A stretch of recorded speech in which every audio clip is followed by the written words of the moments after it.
வணக்கம். போஸ்டர்ஸ் எட்கியர் வழங்கும் தமிழ்நாடு 360க்கு உங்களை வரவேற்பது நான் ராம்குமார். தமிழகத்தில் உள்ள அனைத்து மாவட்ட நிகழ்வுகளையும் விரிவாக பார்ப்பதற்கு முன் தலைப்புச் செய்திகளை பார்க்கலாம். திருப்பத்தூரில் சாலை மின்விளக்கு போன்ற அடிப்படை வசதிகள் இல்லாமல் தவிக்கும் பொதுமக்கள். பஞ்சாயத்து நிர்வாகம் கண்டும் காணாமல் இருப்பதாக குற்றச்சாட்டு.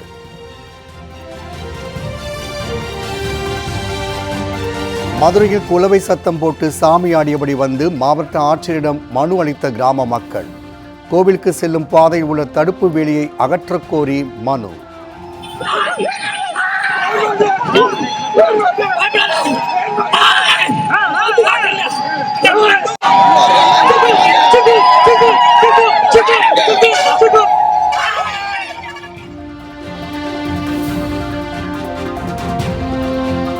சிலிண்டர் வெடித்த விபத்தில் சிக்கியதால் உயிருக்கு போராடிய தாய் மற்றும் குழந்தைகள். போக்குவரத்தை சீர் செய்து மருத்துவமனையில் சேர்த்த ஆம்புலன்ஸ் ஓட்டுநர்கள்.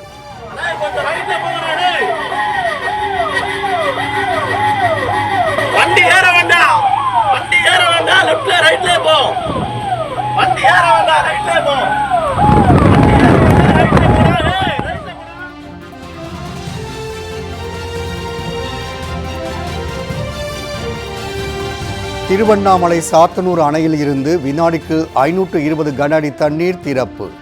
50,000 ஏக்கர் விளைநிலங்கள் பாசன வசதி பெறும் வகையில் நடவடிக்கை.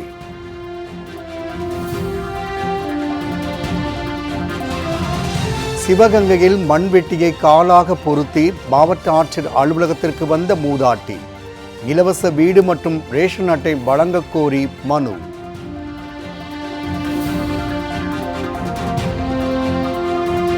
தை மாத பிரதோஷத்தை முன்னிட்டு சிவாலயங்களில் சிறப்பு வழிபாடு.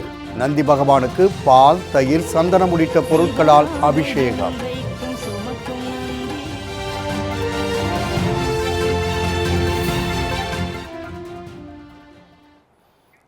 திருப்பத்தூரில் சாலை மின்விளக்கு, கழிவுநீர் கால்வாய் போன்ற அடிப்படை வசதிகள் இல்லாததால் பொதுமக்கள் கடும் சிரமத்திற்கு உள்ளாகி உள்ளனர். திருப்பத்தூர் மாவட்டம் மாடப்பள்ளி பஞ்சாயத்துக்குட்பட்ட அம்பேத்கர்புரம் பகுதியில் 1500 குடும்பங்கள் வசித்து வருகின்றனர். இப்பகுதியில் 15 ஆண்டுகளுக்கு முன்பு போடப்பட்ட சாலை குண்டும் குழியுமாக சேதமடைந்து காணப்படுகிறது. அப்பகுதியில் கடந்த 5 மாதங்களுக்கு முன்பு தொடங்கிய ஃபேபர் பிளாக் அமைக்கும் பணியும் பாதையில் கைவிடப்பட்டதாக கூறப்படுகிறது. இதேபோன்று கழிவுநீர் கால்வாய், மின்விளக்கு போன்ற வசதிகளையும் பஞ்சாயத்து நிர்வாகம் செய்து தரவில்லை என்று அம்பேத்கர்புரம் பகுதி மக்கள் குற்றம் சாட்டியுள்ளனர்.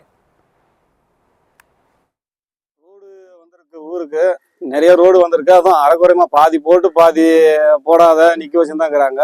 அந்த பஞ்சாயத்து சார்ந்த அதிகாரிகளுக்கு சொன்னோம், தலைவர்களுக்கு சொன்னோம். எல்லாரும் வந்து அளந்து பார்த்தாங்க. அளந்த வரன்ட்டு அளந்து பார்த்துட்டு தான் போறாங்க. தவிர இது வரைக்கும் முழுமையா எந்த ஒரு ரோடும் போடல, எந்த ஒரு காவாயும் போடல. இந்த ரோடு போட்டு 15-20 வருஷம் ஆகும். இந்த போறேன்னு அளந்துன்னு போனாங்க. தவிர இது வரைக்கும் யாரும் இந்த ரோடை போடுறேன்னு எந்த ஒரு வேலையுமே செய்யல. தலைவர் கட்டியும் மனு கொடுத்தாச்சு, அந்த பஞ்சாயத்து சார்ந்த அந்த துறையை சார்ந்த அதிகாரி கட்டியும் மனு கொடுத்தாச்சு. இதோ பண்றோம் தான் சொல்றாங்க. தவிர இது வரைக்கும் யாருமே ஒன்றும் பண்ணல. இந்த செய்தி மூலமா கலெக்டருக்காச்சும் இந்த விஷயம் தெரிஞ்சு அவராச்சும் ஸ்டெப் எடுத்து இந்த ரோடு போட்டு ரோடு காவா இதெல்லாம் கொஞ்சம் அந்த பணியை நிறைவேற்ற மாதிரி இந்த செய்தி மூலமா கேட்குறோம். மதுரையில் குலவை சத்தம் போட்டு சாமியாடியபடி வந்து கிராம மக்கள் மாவட்ட ஆட்சியரிடம் மனு அளித்தனர். மதுரை மாவட்டம் சோலாங்குருணி போத்திராஜன் வள்ளியம்மை கோவில் அமைந்துள்ளது. கூடங்கோவில் சந்தைப்பாதை வழியாக கிராம மக்கள் இக்கோவிலுக்கு சென்று வந்தனர். இந்நிலையில் தனியார் நிறுவனம் 2006ஆம் ஆண்டு கோவிலை சுற்றியுள்ள நிலத்தை வாங்கியது. தொடர்ந்து 18 ஆண்டுகளாக சோலாங்குருணி கிராம மக்கள் அப்பாதை வழியாக கோவிலுக்கு சென்று வந்த நிலையில் தனியார் நிறுவனம் வேலி அமைத்து பாதையை பறித்ததாக கூறப்படுகிறது. இதனால் கோவிலுக்கு செல்ல பாதை அமைத்து தர வலியுறுத்தி சோலாங்குருணி கிராம மக்கள் மாவட்ட ஆட்சியர் அலுவலகத்திற்கு வந்தனர். அப்போது அவர்கள் குலவை சத்தம் போட்டு சாமியாடியபடி சென்று மாவட்ட ஆட்சியரிடம் மனு அளித்தனர்.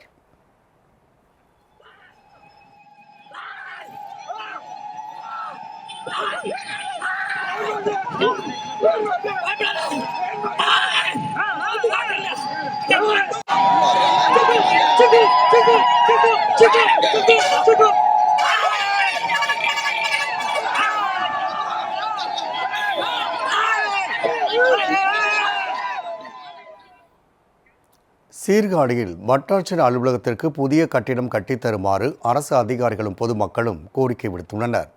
மயிலாடுதுறை மாவட்டம் சீர்காழி புதிய பேருந்து நிலையம் அருகே பழைய தாலுகா அலுவலக கட்டடம் செயல்பட்டு வந்தது. இந்த வளாகத்தில் தாலுகா அலுவலகம், சார் பதிவாளர் அலுவலகம், சார் கருவூலம், கிளை சிறைச்சாலை, வட்ட வழங்கல் அலுவலகம், புள்ளியியல் துறை உள்ளிட்ட துறை சார்ந்த வேலைகள் நடைபெற்று வந்தன.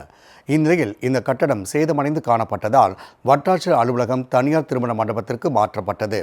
8 ஆண்டுகளாக திருமண மண்டபத்தில் வட்டாட்சியர் அலுவலகம் இயங்கி வரும் நிலையில் அங்கு கழிப்பிடம், குடிநீர், வாகன நிறுத்தம் போன்ற அடிப்படை வசதிகள் இல்லை என கூறப்படுகின்றது.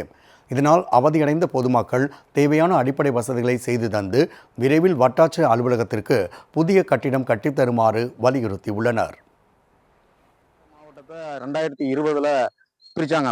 நாகை மாவட்டத்திலிருந்து பிரிச்ச பிறகு இந்த இடைப்பட்ட இந்த 3-4 வருஷத்துக்குள்ள கோட்டாட்சியர் அலுவலகம் இங்க புதுசா கட்டிட்டாங்க. சார் பதிவாளர் அலுவலகம் கட்டிக்கிட்டு இருக்காங்க. ஆனா இந்த அலுவலகங்கள்லாம் தலைமையா இருக்கக்கூடிய வட்டாட்சியர் அலுவலகம் மட்டும் இங்க இருந்து எடுத்து ஏதோ தூரத்துல ஒரு இங்க இருந்து புழுங்கி எறிஞ்ச மாதிரி வச்சுட்டாங்க தாசில்தார் அலுவலகத்தை. அந்த அலுவலகம் எப்படி இருக்குன்னு சொன்னா மிகவும் பழுதடைந்து எந்த நிலையிலும் அது இடிஞ்சு விழக்கூடிய, அங்க வேலை செய்யற ஊழியர்களுக்கும் தாசில்தார் உட்பட அனைவருக்கும் அச்சத்தை தரக்கூடிய அளவுக்கு மிக மோசமான அலுவலகத்துல அது நடந்துகிட்டு இருக்கு. அங்க ஒருவேளை ஏதாவது அசம்பாவிதம் நடந்தா அங்க கட்டடத்துக்கு வர சேதத்தை விட மக்களுடைய பட்டா அது மாரி பயில்களுக்கு, கோப்புகளுக்கு, ஆவணங்களுக்கு மிகுந்த சேதத்தை உருவாக்கும். எனவே சீர்காழி வட்டாட்சியர் அலுவலகம் இங்க வந்தா பொதுமக்களுக்கு மிகவும் பயனுள்ளதா இருக்கும். உயிருக்கு ஆபத்தான நிலையில் இருந்த தாய் மற்றும் குழந்தைகளின் உயிரை காப்பாற்ற போராடிய ஆம்புலன்ஸ் ஓட்டுநருக்கு பாராட்டுகள் குவிந்து வருகிறது. தென்காசி மாவட்டம் சக்தி நகரில் சிலிண்டர் வெடித்த விபத்தில் ஒரே குடும்பத்தை சேர்ந்த ஒரு பெண் மற்றும் அவரது 2 குழந்தைகள் படுகாயமடைந்தனர். உயிருக்கு ஆபத்தான நிலையில் தென்காசி அரசு மருத்துவமனையில் சேர்க்கப்பட்ட அவர்களை மேல் சிகிச்சைக்காக மதுரை தனியார் மருத்துவமனைக்கு கொண்டு செல்ல முடிவு செய்யப்பட்டது. இதைத் தொடர்ந்து ஆம்புலன்ஸ் ஊழியர்கள் போலீசாரின் உதவியோடு போக்குவரத்தை சீர்படுத்தினர். முன்னால் சென்ற ஆம்புலன்ஸ் ஓட்டுநர் மைக்கேல் வாகன ஓட்டிகளை எச்சரித்து தாய் மற்றும் குழந்தைகளை ஏற்றி வந்த ஆம்புலன்ஸ்க்கு விரைவாக செல்ல வழிவகை செய்தார்.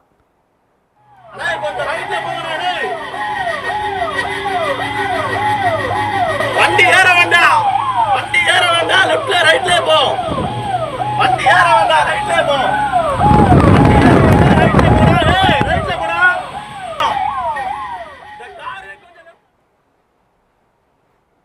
ராஜபாளையத்திலிருந்து கிருஷ்ணன் கோவில் வரை செல்ல 25 நிமிடங்கள் ஆகும் நிலையில் ஆம்புலன்ஸ் ஓட்டுநர்கள் வெறும் 6 நிமிடங்களில் இந்த தூரத்தை கடந்தனர். இதைத் தொடர்ந்து உயிருக்கு போராடிய தாய் மற்றும் குழந்தைகள் மதுரை தனியார் மருத்துவமனையில் அனுமதிக்கப்பட்டனர். சாத்தனூர் அணையில் இருந்து பாசனத்திற்காக வினாடிக்கு 520 கன அடி தண்ணீர் திறக்கப்பட்டு வருகிறது. திருவண்ணாமலையில் தென்பெண்ணை ஆற்றின் குறுக்கே சாத்தனூர் அணை அமைக்கப்பட்டுள்ளது. கனமழையின் எதிரொலியாக சாத்தனூர் அணை முழு கொள்ளளவான 119 அடியை நெருங்கி வருகிறது. இந்நிலையில் சாத்தனூர் அணையில் வலதுபுற வால்காயிலிருந்து வினாடிக்கு 200 கன அடி நீரும், இடதுபுற கால்வாயிலிருந்து வினாடிக்கு 320 கன அடி நீரும் திறக்கப்பட்டுள்ளது. பொதுப்பணித்துறை அமைச்சர் ஏவா வேலு பாசனத்திற்கான நீரை திறந்து வைத்தார்.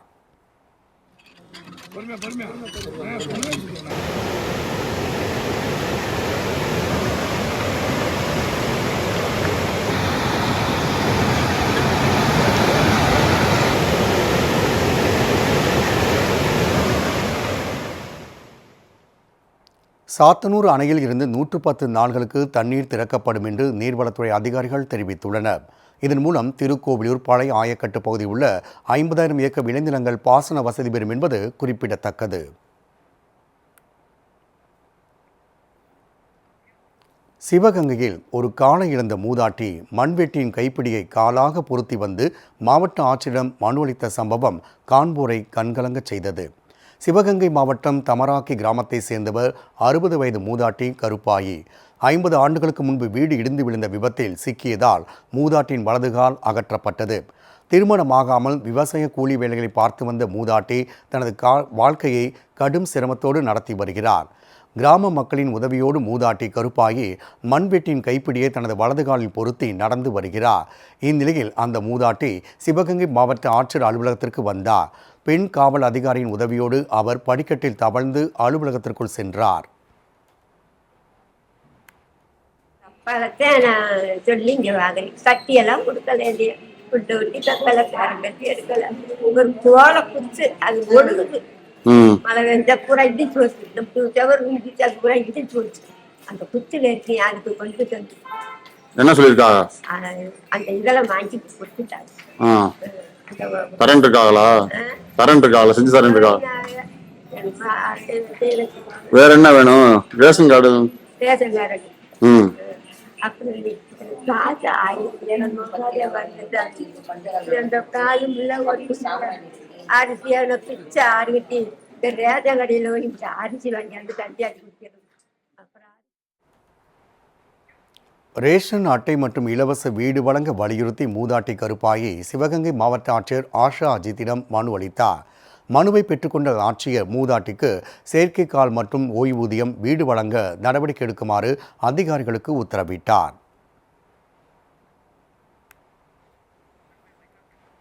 தை மாத பிரதோஷத்தை ஒட்டி சிவாலயங்களில் நந்தியம்பெருமானுக்கு சிறப்பு அபிஷேகம் மற்றும் ஆராதனைகள் செய்யப்பட்டன. பிரதோஷ நாளில் சிவபெருமானை வணங்குவதால் வாழ்வில் உள்ள தோஷங்கள் நீங்கி வாழ்க்கை வளமாகும் என்பது பக்தர்களின் நம்பிக்கை. தை மாத பிரதோஷத்தை முன்னிட்டு தஞ்சாவூர் பெரிய கோவிலில் மகா நந்தியம்பெருமானுக்கு பால், தயிர், சந்தனம், திருநீறு, தேன் உள்ளிட்ட பல்வேறு பொருட்களால் சிறப்பு அபிஷேகம் செய்யப்பட்டது. இதைத் தொடர்ந்து நந்திக்கு மகா தீபாராதனை காண்பிக்கப்பட்ட நிலையில் ஆயிரக்கணக்கான பக்தர்கள் வழிபாடு செய்தனர். கையிலே நடம் புரியும் கனிந்த நந்தி,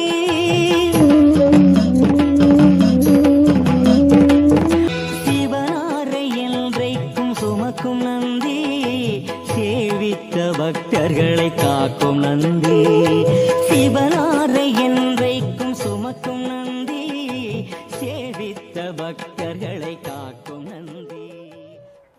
இதேபோன்று புதுக்கோட்டை மாவட்டம் ஆலங்குடியில் 700 ஆண்டுகள் பழமை வாய்ந்த நாமபுரீஸ்வரர் கோவில் பிரதோஷத்தை ஒட்டி சிறப்பு பூஜைகள் நடைபெற்றன. சிவாச்சாரியர்கள் நந்திக்கு பல்வேறு வாசனை திரவியங்களால் அபிஷேகம் செய்தனர். இதைத் தொடர்ந்து நாமபுரீஸ்வரர் அம்பாளோடு பல்லக்கில் எழுந்தருளி கோவில் வளாகத்தில் உலா வந்தார்.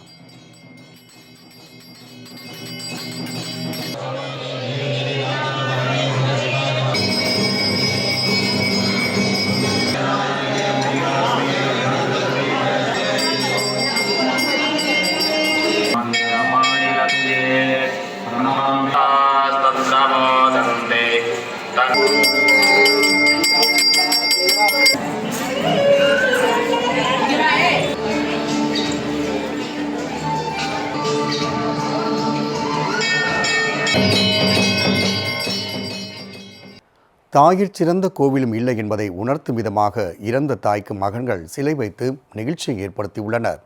ராமநாதபுரம் மாவட்டம் வஉசி நகரை சேர்ந்த முத்து என்பவரின் மனைவி ராஜாத்தி. இவருக்கு 3 மகன்கள் உள்ள நிலையில் ராஜாத்தி அண்மையில் காலமானார். பாசத்தோடு பெற்று வளர்த்த தாயின் இறப்பை தாங்க முடியாமல் ராஜாத்தியின் 3 மகன்களும் சோகத்தில் மூழ்கினர். இதனால் அவர்களது தங்கள் வீட்டின் முன்பாக தாய் ராஜாத்திக்கு 5 அடி உயரத்தில் சிலை வைத்து பூஜை செய்து வருகின்றனர்.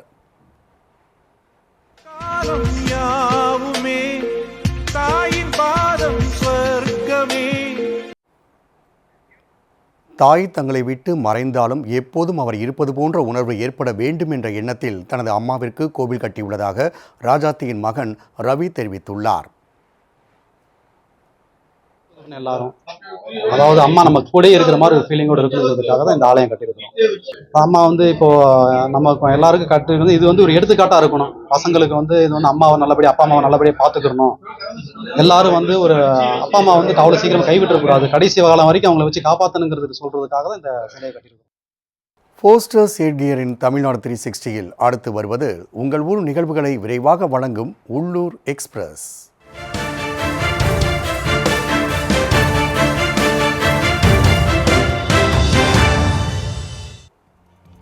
திருவண்ணாமலை மாவட்டம் செங்கம் அடுத்த பொரசப்பட்டு கிராமத்தில் முறையாக குடிநீர் வழங்காததை கண்டித்து காலி குடங்களோடு மக்கள் சாலை மறியல் போராட்டத்தில் ஈடுபட்டனர்.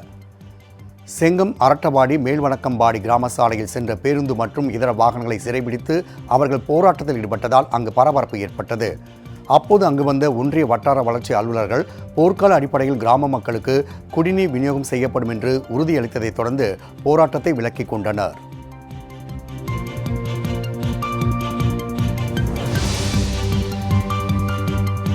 விழுப்புரம் மாவட்டம் செஞ்சியில் விவசாயிகள் சாலை மறியல் போராட்டத்தில் ஈடுபட்டதால் தேசிய நெடுஞ்சாலையில் போக்குவரத்து பாதிக்கப்பட்டது. செஞ்சி ஒழுங்குமுறை விற்பனை கூடத்தில் கொள்முதல் செய்யப்படும் நெல் மற்றும் மணிலா பயிர்களுக்கான விலைப்பட்டியல் நோட்டீஸ் போர்டில் ஒட்டுவது வழக்கம். இந்நிலையில் விற்பனை கூடத்தில் விலைப்பட்டியலை ஒட்டாமல் அதிகாரிகள் நெல் மூட்டைகளை எடை போட்டதாக கூறப்படுகிறது. இதனால் ஆத்திரமடைந்த விவசாயிகள் செஞ்சி திண்டிவனம் தேசிய நெடுஞ்சாலையில் சாலை மறியல் போராட்டத்தில் ஈடுபட்டனர்.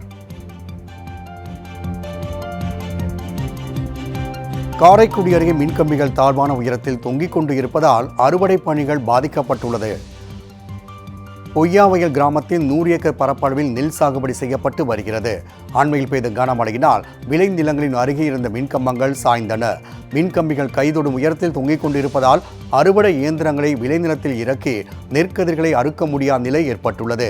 எனவே ஆபத்தான நிலையில் தொங்கிக் கொண்டிருக்கும் மின்கம்பிகளை சீரமைத்து தருமாறு மின் வாரியத்திற்கு பொய்யாவயல் கிராம விவசாயிகள் கோரிக்கை விடுத்துள்ளனர்.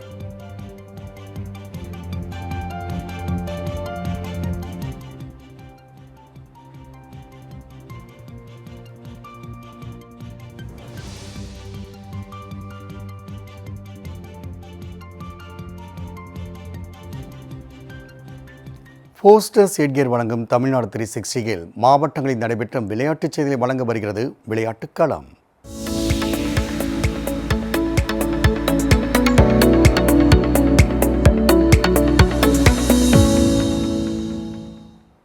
செங்கல்பட்டில் ஸ்கேட்டிங் செய்தவாறே சிலம்பம் சுற்றியும் நடனம் ஆடியும் மாணவர்கள் அனைவரது கவனத்தையும் ஈர்த்தனர். செங்கல்பட்டில் தமிழ்நாடு நடன ஸ்கேட்டிங் விளையாட்டு சங்கம் சார்பில் மாவட்ட அளவிலான ஸ்கேட்டிங் போட்டி நடைபெற்றது. இதில் சென்னை, செங்கல்பட்டு, காஞ்சிபுரம், திருவள்ளூர் உள்ளிட்ட பல்வேறு மாவட்டங்களைச் சேர்ந்த மாணவ மாணவியர் 200 பேர் கலந்து கொண்டனர். ஸ்கேட்டிங் செய்தவாறு மாணவர்கள் நடனமாடியும் சிலம்பம் சுற்றியும் சாகசங்களை செய்து அசத்தினர்.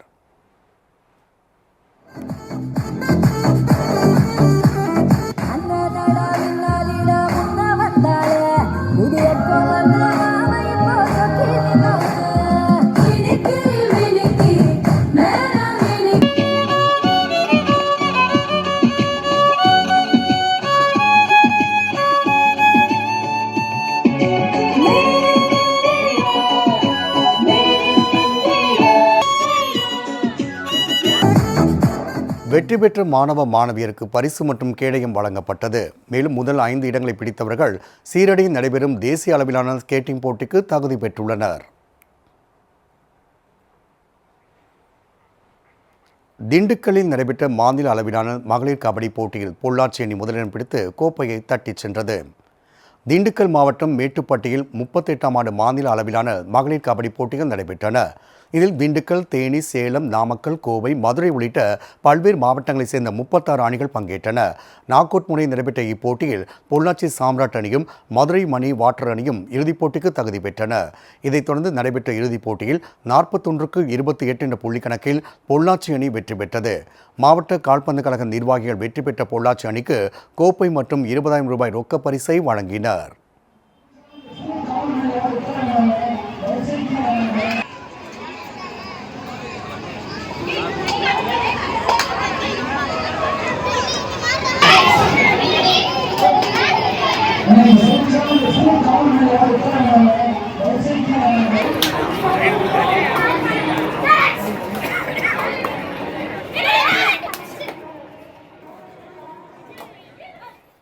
தென்னிந்திய அளவிலான கராத்தே போட்டியில் ஸ்ரீவில்லிபுத்தூர் மற்றும் சிவகாசியை சேர்ந்த தனியார் பள்ளி அணிகள் ஒட்டுமொத்த சாம்பியன்ஷிப் பட்டத்தையும் தட்டிச் சென்றது. ஸ்ரீவில்லிபுத்தூர் உள்ள தனியார் பள்ளியில் தென்னிந்திய அளவிலான கராத்தே சாம்பியன்ஷிப் போட்டி நடைபெற்றது. இதில் தமிழகம், கேரளா, ஆந்திரா, கர்நாடகா போன்ற மாநிலங்களைச் சேர்ந்த 800க்கும் மேற்பட்ட மாணவ மாணவிகள் கலந்து கொண்டனர். தனிநபர் மற்றும் குழு உள்ளிட்ட 40 பிரிவின் கீழ் நடைபெற்ற இப்போட்டியில் மாணவர்கள் தங்களது தனித்திறமைகளை வெளிப்படுத்தினர்.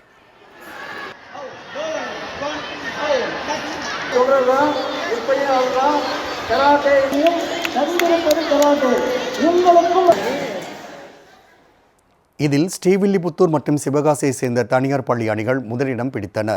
கேரள அணி 2வது இடத்தையும், ஆந்திரா பள்ளி மாணவர்கள் 3வது இடத்தையும் பிடித்தனர். இதைத் தொடர்ந்து வெற்றி பெற்ற அணிகளுக்கு பரிசுகள் வழங்கப்பட்டன. இதில் முதல் 3 இடங்களை பிடித்த மாணவ மாணவிகள் சர்வதேச அளவிலான போட்டிக்கு தகுதி பெற்றுள்ளது குறிப்பிடத்தக்கது.